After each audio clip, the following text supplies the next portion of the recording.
What's up, family? Welcome to the 10% Happier Self-Care Journey. Today is August 13th, and I'm excited because we're in the course called Healthy Habits, all about creating and sustaining healthy habits. So specifically, the topic today is called the 3 E's: environment, ease, and enjoyment.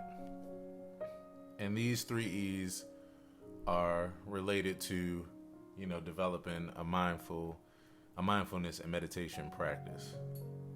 And so there are 3 things that you want to pay attention to, that we want to pay attention to, in order to help us to create healthy habits. So hello to everybody watching live, as well as they say, the replay visitors. I'm going to actually paste the information for today in the chat so that you can see the notes that I've written and so that you can follow along at your leisure, or you can come back to it. These are going to be pinned in the comment section. So what are the 3 E's that are important for creating and sustaining healthy habits? So we first look at environment. The environment is important. Look for ways to make your environment a reminder and support system of your goal. Creating access points are the key. When you think about creating healthy habits, it is very important that you feel comfortable in your surroundings. And a lot of times you have to do certain things in order to motivate you. So, some things you might do in your environment, it might be having the right space. It might be having a comfortable chair. It may be, as they were saying in the course, for somebody that's trying to develop a healthy habit to exercise, the person put their running shoes right out in the open near the door where they could see them. You just need reminders. You need things that make you feel good about your space. In my space, I have, what do I have? Well, I always put on either some music, or I put on my self-care study lessons that I'm learning, and that puts me in a mindset. I also have a yoga mat. I have a place over here near my door that I found that's kind of comfortable, and I look forward to just being in that space. And so doing things to create a healthy environment and a welcoming environment for yourself is so important. It's also good because it gives you reminders too. If I put my yoga mat near where the door is, then chances are I'm gonna stop and use it. And also, having it always out. I can't have it in this particular room that I'm in always out, but I can actually put it in another room and just have it always ready. So look for ways to make your environment a reminder and support system of whatever your overall goal is. Creating the access points are the key. You need things to get you in the door to just put you there. The second E of this trio is ease. Take as little, and this is something that I wrote, an original quote that I wrote, inspired by this thought as I was learning it in the course, and it was reminding me of something that I've been using for a while. Hey, Darrell, Stefan, thank you all for hanging out and watching. Hope your day is going well so far. So ease. Take as little as 10 to 15 minutes per day to devote toward an activity that's a part of a larger goal. The sense of accomplishment that you'll feel by setting a realistic, attainable goal will create just the right amount of consistency and momentum that you need to stay motivated and committed day in and day out. This really resonates with me deeply because years ago when I started studying music with my mentor, I was coming up with my own system for practicing the information that he gave me. And what I came up with was this 20-minute a day for each activity kind of approach that really, I didn't even know what I was on to at that time. It just made sense to me. But what I did was I took a sheet of paper and I had printouts at that point where I would fill it in. And my goal was to just focus on each skill just for 20 minutes a day. And if I couldn't focus on hardly anything at all, then just one skill for 20 minutes a day. And what I noticed was with that kind of momentum, just doing a little bit a day and allowing my brain to process and coming back to it and adding on to it. I mean, it took me from 0 to 100 fast. I learned so much as far as music in such short amount of time, and I mastered so many skills by just applying 20 minutes a day. It became the number one. In fact, I forgot to post a link with this information, but I'll put it in the description and comment section of this video afterwards. It became the number one philosophy for learning anything for me. And in fact, it became my first podcast episode out of over 250 podcasts that I've done now. The first one that I did 2 years ago that I'll post here is called 20 Minutes a Day Will Set You on Your Way, I think it was. And it was just my philosophy that I've used to date, where if you want to learn anything in life, then you can even put it less than 20 minutes. Like they say here, the person in this course was talking about as little as 10 minutes. Because the thing about it is, when you break things down into smaller attainable goals like that, the thing that keeps you motivated is your sense of accomplishment. It's your sense of feeling like you're actually taking a step forward and like you've actually covered some territory. As an entrepreneur, I tell you, because this is something that we deal with day in and day out. As an entrepreneur, you know, your work never ends, so to speak. I mean, you don't clock out necessarily. You just stop working when you are ready to stop working. And because of the fact that it's always something to do, you can get into this feeling of like really doing a lot of things, but not feeling a deep sense of accomplishment. And that's just because you don't have a place to stop or end, like a place to just celebrate after crossing the finish line, a place to say, okay, this is enough for the day, and this was great. You know, I pat myself on the back for this. I celebrate the step that I took today. You just don't have that. You have to put that in place yourself, because otherwise you'll just feel like you're on this hamster wheel. And it's something that even after years of success as an entrepreneur and, you know, it being my lifestyle, it's still something that's a constant practice every day. So the sense of accomplishment that you'll feel by setting a much more smaller, consistent goal will create just the right amount of consistency and momentum you need to stay motivated day in and day out. One more story I want to tell you too on this tip is when I was I guess about 24, I was working out about 6 days a week. I mean, I was becoming a power lifter, and I was gaining a lot of muscle, and you know, it was a deep hobby then as far as that kind of approach to working out. And so at some point, as I started to become an entrepreneur, I realized that I didn't have the time like I used to work out 6 days a week. So what I thought about was, what I would do is I would cut it back to 3 days a week, and I would condense what I did in 6 days and 3 days. And then where I couldn't condense it, I would just lighten up the load because my goals changed anyway. I just wanted to be more toned and just fit as opposed to winning Olympic medals, you know. But the main point is that I scaled it back to 3 days for 1 hour a piece, 1 hour a day for 3 days. And I know that I could do more. Even at the time, I actually could do more. But the reason why I scaled it back to that is similar to this principle here. What I realized was, no matter how busy my life got, I could pretty much squeeze in an hour a day, 3 days a week. Even if I didn't go to the gym and I worked out at home, I could remain consistent with that. And what I knew is that if I chose something that I didn't have to struggle to keep consistent, then overall my whole momentum would continue to go forward. I would stay motivated. I'd be working out. It wouldn't be a problem. And that's exactly what happened.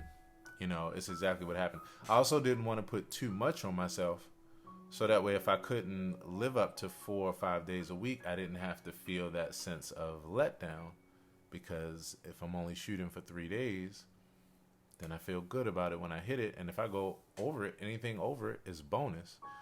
So this was definitely a principle that I've learned, not just in mindfulness and meditation, but learning music, applying it to exercise, applying it to even my daily education and studying, so I don't feel overwhelmed, because I study a lot of different subjects per day. So 10 to 15 minutes a day keeps the feeling of lack and accomplishment away. I'm probably going to put that in like a song to actually repeat that mantra. That's one other little sidebar too. If you all haven't heard it already, check out my newest project called Aaron Hill Quotes Volume 1. It's the second installment in my new brand of motivational and mindset music, which is called neuromusical reprogramming. So check that out. And I'm going to be doing things like this, like repeating mantras, in order to help us to lock in on certain things. So find one step that you can take right away. This is another piece of the equation. Find one step that you can take right away. This is called the next actionable step. And again, this is under ease. This is under how to introduce ease into forming any kind of healthy habit that you want to.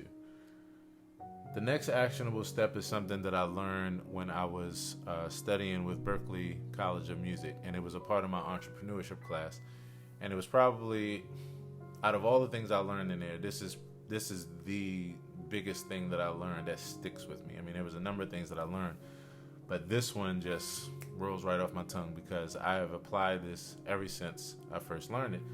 And the next actionable step is just the concept that no matter where you are, there's always one small thing that you can do to be able to take a step towards your goal. There's a lot of steps that feel completely overwhelming to us.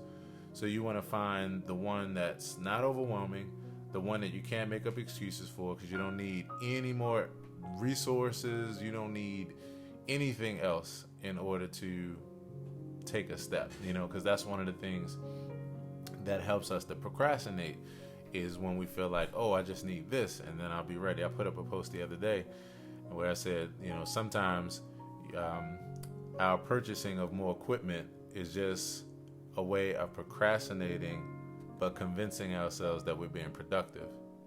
And this is something that I've dealt with. I watched a close friend deal with this year after year after year. And it was interesting because when I was looking at his experience, for a while, it did seem like all he needed was to something else in the equation, and then he was right where he needed. But I started to realize after a while that no, he actually could do something with what he had.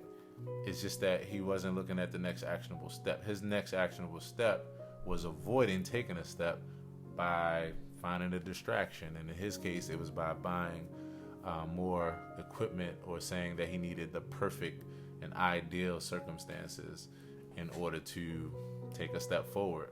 Newsflash, it's another quote I put up the other day. There's, no such thing as an ideal moment. Stop waiting on ideal circumstances in order to make a move. There are no ideal circumstances. There's only real life with real risk and with real successes and quote unquote failures, which we're going to talk about in a second. There's just life. There's just reality, And so the only way to achieve is to move forward realistically, not waiting on things to be idealistic. So the next actionable step, find one thing that you can do right now towards your goals of healthy habits, creating or sustaining a healthy habit, that you don't need anything else to do. It's right there. All you got to do is just make an intention and do it. And I have a video called The Next Actionable Step that I did for my podcast. It's linked, if you're looking at the information right now, below in the comment section or description. Or you can just search on YouTube, Aaron Hill, The Next Actionable Step. I really want you to check it out and let me know what you think. Let me know if it resonates for you as far as this topic. So we have environment, we have ease, and then the third E is enjoyment. Figure out how to make the activity itself and the meaning of it enjoyable. Use environments, sounds, teaming up with others, etc. The enjoyment will allow you to tune into the benefits to keep you going. This is another big point of advice that I apply this every day. I remind myself of it every day, and I also share it with others.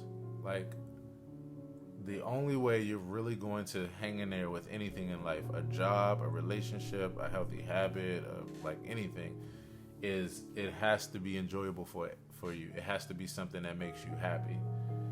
And so I'm really getting to the point now, like, especially because of studying psychology so deeply, that I'm kind of against things now that you do that aren't enjoyable for you, or where you can help it. Like, certain things you have no choice. You have to do certain things because it's just a responsibility to do it. But where you're making choices to do certain things or develop habits, when it comes to health and wellness, like with exercise or mindfulness, meditation, like how you do it, where you do it, like diet and all these kind of things. Like, if you don't enjoy what you're doing, then you're working against yourself. You're working against yourself, especially when you can choose something that will get you the same goal and be enjoyable in the process. In order to know that, though, you have to have self-awareness. You have to know what actually is enjoyable to you. And if you don't know that, then you have to experiment, which really is the other E that this whole thing is about. It's about experimentation. You have to experiment in order to find out. And then once you find out, then you have to dial into that and try to cultivate and center everything around that.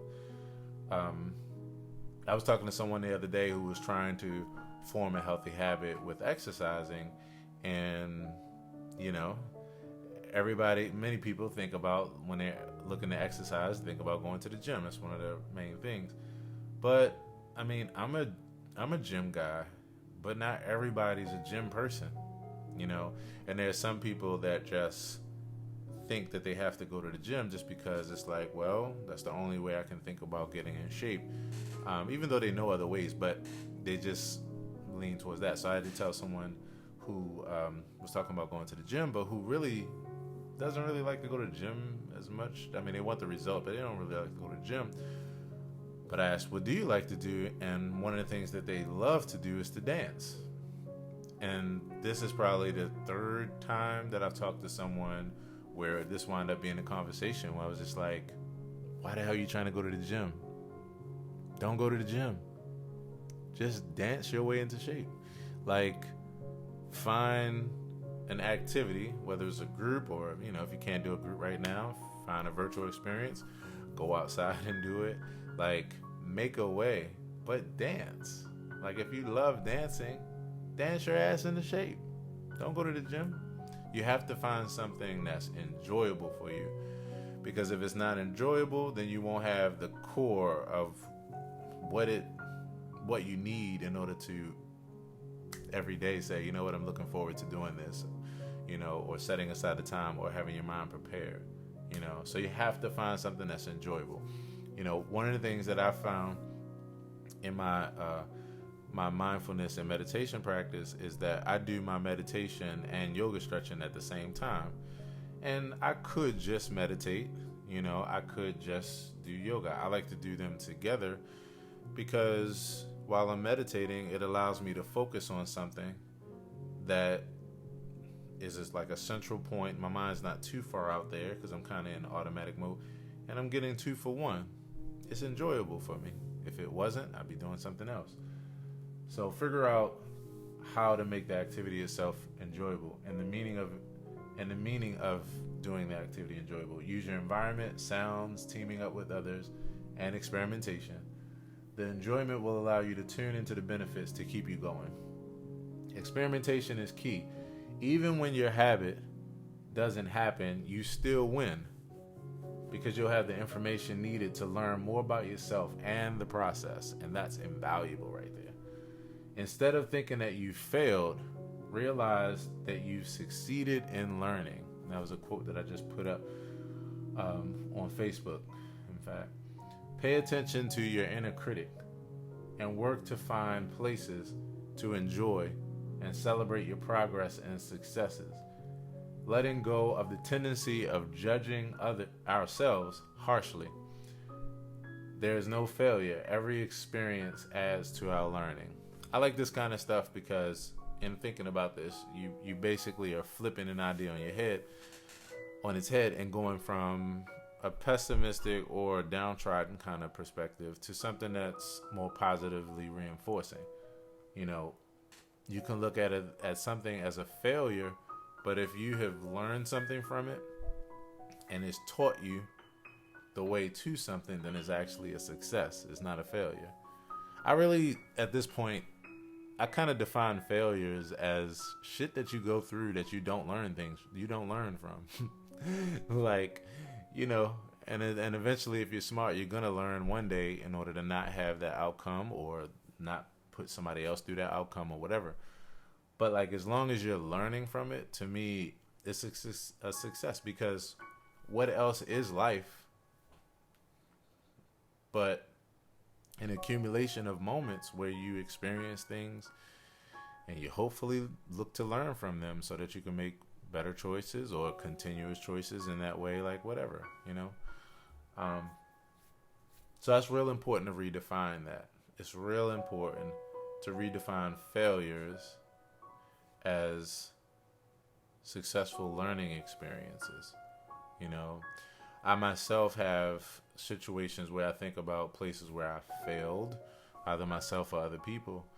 And, I'm remorseful if I do something to hurt myself or to hurt others. I'm very remorseful.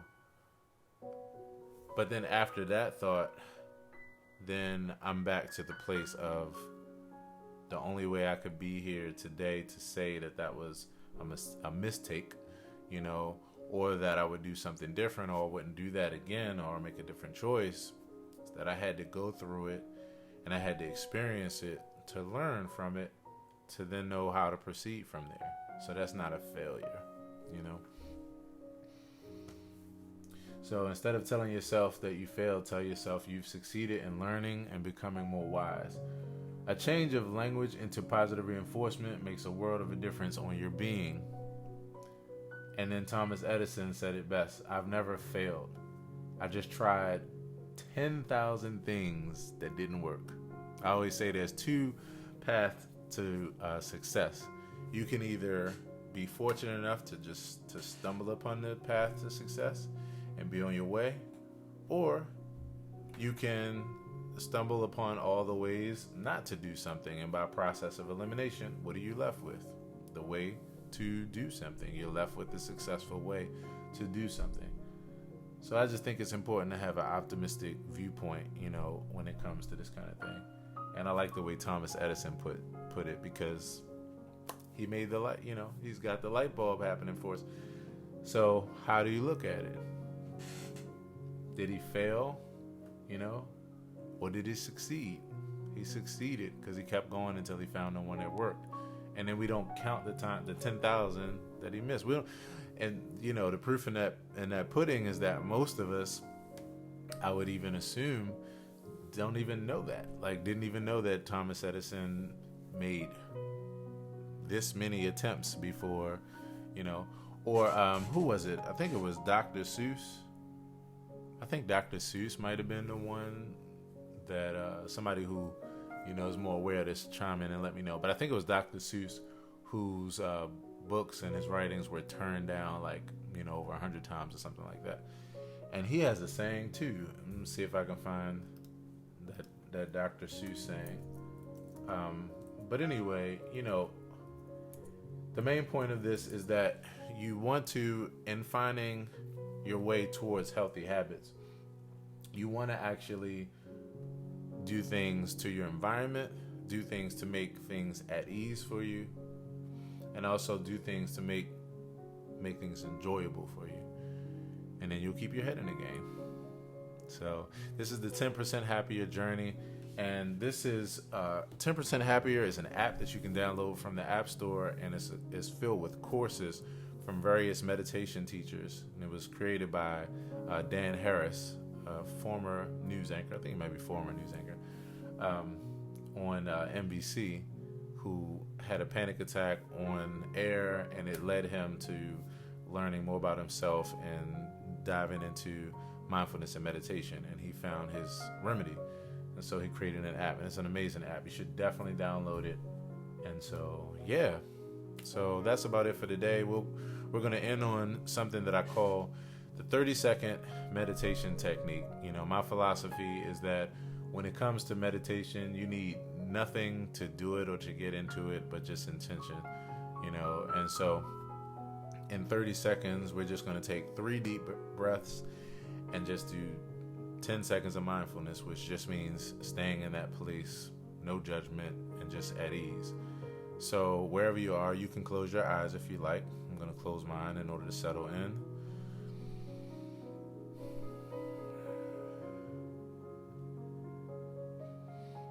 And we're just finishing on this thought of the 3 E's: environment, ease, and enjoyment,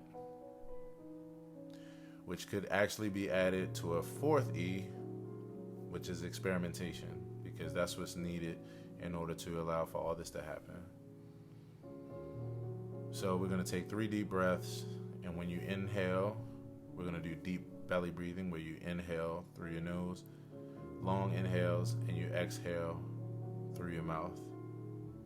This slows down your heart rate, allows for you to get more blood and oxygen to the body, and just allows you to just de-stress and just chill out overall. So let's take a deep breath in and out.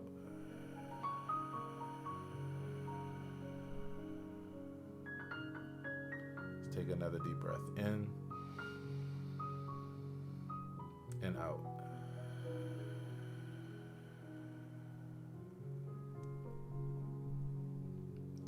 And one more final deep breath in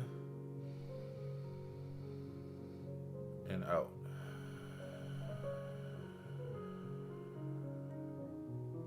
And you can continue with that pattern, or you can let your breathing return back to normal. And we're just going to take 10 more seconds to just stay in that place of de-stressing and decompressing.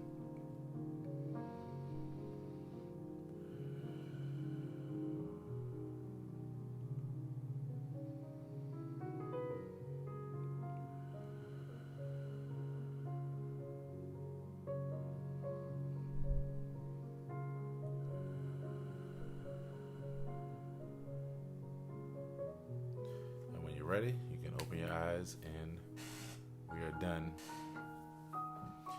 10% Happier Journey. Glad to be back. It's been a minute since I've done this as far as this kind of session. I'm happy to be back in the saddle. I'm happy to not judge myself for the time that I wasn't doing it, because that's a part of this journey. And so last but not least, if you like the background ambiance, that is called Breath of Life, and that is my own personal creation, and you can find it everywhere. All you have to do is just look up Aaron Hill on Spotify, Apple Music, all those different places, and you can download that and use it for your quiet time, your meditation. So thank you so much. I hope you enjoyed this, and I look forward to seeing you again for the next 10% Happier self-care journey. Drop a line to give me some ideas about what your feelings are about what we talked about today. Take care. Peace.